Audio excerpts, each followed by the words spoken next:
Kasunod ng pagbagsak ng eroplanong sinakyan ni Secretary Robredo, inirekomenda ngayon ng ilang mga mambabatas na bumili na raw ng bagong eroplano para sa Pangulo. Ayon sa Malacanang, may plano na para rito. Pero pinag-iisipan pa raw kung bibili ng isa pang eroplanong gagamitin naman ng mga miyembro ng gabinete. May report si Tina Panganiban Perez. Saan saang bahagi ng Pilipinas at ng mundo dinadala ng kanyang trabaho ang Pangulo. At para mabilis sa makarating sa minsay sunod-sunod na appointment, sumasakay siya ng eroplano o helicopter. Pero dahil sa aksidente sa Himpapawid na ikinasawi ni DILG Secretary Jesse Robredo, ilang mambabatas ang nagre-rekomendang bumili na ang pamahalaan ng mga bagong eroplanong pwedeng magamit ng Pangulo. Isa sa mga nagsusulong nito, kilalang kaalyado ni dating Pangulo at ngayon Pampanga Congresswoman Gloria Macapagal Arroyo. So we in the minority would like to reiterate to beef up this mode of transport. We should not put a tag price for the security of our leaders.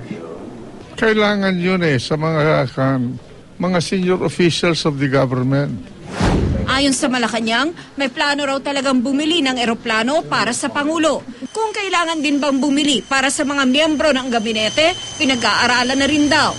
Ilang fixed-wing aircraft tulad ng F-27 at F-28 at ilang helicopters tulad ng Bell 412 at Black Hawk ang ginagamit ng Pangulo at iba pang matataas na opisyal ng gobyerno. Ang Presidential Airlift Wing ang responsable sa mga aircraft na ito. Pero ayon kay Congressman Suarez, luma na raw ang mga ito. Most of which are older than the President.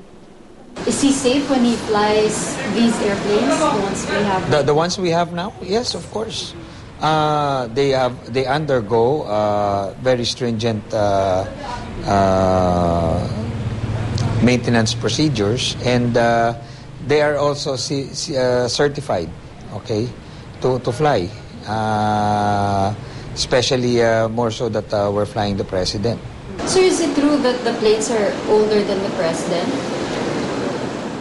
I have flown aircraft far older than I am, but it's not on how you, it's not on the age of the aircraft, but it's in the manner of maintenance that you do with the aircraft. Oras na aprobahan ang pagbili ng mga bagong eroplano, bubuo ang Philippine Air Force ng isang project management team na magre-rekomenda kung ano mga eroplano ang bibilin. Tina Panganiban Perez, GMA News.